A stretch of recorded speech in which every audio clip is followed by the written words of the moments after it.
तहरीक ख़त्म नबूवत के ज़माने में शाहजी रहमतुल्लाह अलैह से किसी ने अर्ज़ किया, शाह जी अब आप ऐसे काम ना करें जिनसे आपको तकलीफ़ बर्दाश्त करना पड़े। अब आप ज़ईफ़ हैं और ज़ईफ़ुल उम्री का तकाज़ा है कि अब आप आराम करें। शाहजी रहमतुल्लाह अलैह ने बड़े जलाल से जवाब दिया, नामूस रिसालत सल्लल्लाहु अलैहि वसल्लम ख़तरे में है, अग़यार शमाए रिसालत बुझाने के दर पे हैं और तुम मुझे आराम करने का मशवरा दे रहे हो। भाई तुम मुझे ये क्यों नहीं कह देते कि मैं खुदकुशी कर लूं? बुखारी जिंदा हो और खामोश रहे, भला ये कैसे मुमकिन है? उन साहब की हालत ये थी कि काटो तो लहू नहीं बदन में। एक और वाक़या शाह साहब रहमतुल्लाह अलैह का कुरान पाक से मोहब्बत का। शाह साहब रहमतुल्लाह अलैह को कुरान पाक से कितनी मोहब्बत थी, आप इस बात से इसका अंदाज़ा लगा सकते हैं कि शाह साहब रहमतुल्लाह अलैह जब भी फ्री होते थे वो कुरान पाक के अलावा किसी भी दूसरी किताब का मुताला नहीं करते थे, ना ही उसे पढ़ते थे। फरमाते थे मुझे जो कुछ ज़रूरत है वो कुरान पाक में मौजूद है।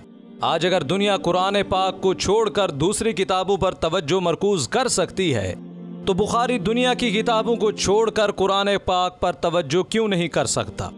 मैं तो कुरान पाक का मुबल्लिग हूँ, मेरी बातों में जो भी तासीर है वो सिर्फ और सिर्फ कुरान पाक की वजह से है। एक वाक़या इरशाद फरमाया ख्वाजा गुलाम फरीद रहमतुल्लाह अलैह का।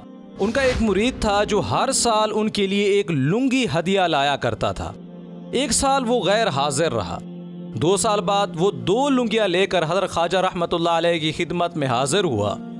ख्वाजा साहब ने पिछले साल गैर हाजिरी का सबब पूछा तो उस मुरीद ने जवाब दिया, हजरत पिछले साल लुंगी मुकम्मल नहीं हुई थी इसलिए हाजिर नहीं हो सका, इसलिए इस साल 2 लुंगियाँ लाया हूँ। ख्वाजा रहमतुल्लाह अलैह ने फौरन उन लुंगियों को आग लगवा दी और फरमाया, जेड़ी शय यार के ने जुदा करे उकू भाला, मतलब जो चीज़ यार से जुदा करे उसे आग लगा दो। शाह साहब रहमतुल्लाह अलैह ने फरमाया, मैं भी यही कहता हूँ, जो चीज़ मुझे कुरान पाक से जुदा करे उसे आग लगा दो। तुर्की के एक आलम दीन ने ख्वाब देखा, हजूर सल्लल्लाहु अलैहि वसल्लम सहाबा कराम रज़ी अल्लाह ताला अन्हुम अजमाइन के साथ घोड़ों पर सवार कहीं सफ़र पर जा रहे थे। वो पूछते हैं हजूर सल्लल्लाहु अलैहि वसल्लम से, आका कहाँ जाने का इरादा रखते हैं? हजूर सल्लल्लाहु अलैहि वसल्लम ने इरशाद फरमाया, मेरा बेटा सैयद अताउल्लाह शाह बुखारी पाकिस्तान से आ रहा है, हम उसे लेने जा रहे हैं। तुर्की के ये आलम दीन सैयद अताउल्लाह शाह बुखारी रहमतुल्लाह अलैह को ना जानते थे, लेकिन वो पाकिस्तान में एक मोहम्मद अकरम सुल्तान जो कि मौलाना थे, लाहौर के रिहायशी थे, उनको जानते थे। फ़ौरन उनको ख़त लिखा कि फ़ुलां रात मैंने ये ख्वाब देखा, क्या कोई ऐसा वैसा वाक़या पेश आया था? ख़त पढ़ने पर मालूम हुआ कि ये वही रात थी जिस रात सैयद अताउल्लाह शाह बुखारी रहमतुल्लाह अलैह का विसाल हुआ था। सुबहान अल्लाह। वो कहते हैं ना कि मोहम्मद से वफा तूने तो हम तेरे हैं, ये जहां चीज़ है क्या लौहो कलम तेरे हैं।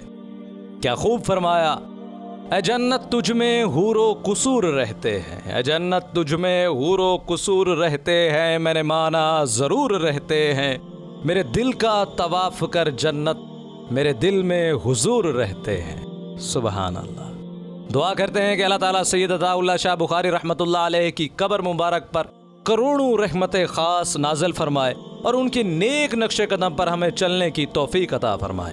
इस वीडियो के बारे में कमेंट सेक्शन में अपनी राय का इज़हार ज़रूर करें। उम्मीद करते हैं कि ये वीडियो आपके इल्म में इजाफे का सबब बनी होगी। अगर ये वीडियो आपको अच्छी लगी तो इसे लाइक करें और शेयर भी कर दें। मिलते हैं एक नई वीडियो के साथ, तब तक के लिए इजाज़त है। अस्सलामु अलैकुम वरहमतुल्लाहि वबरकातुहू।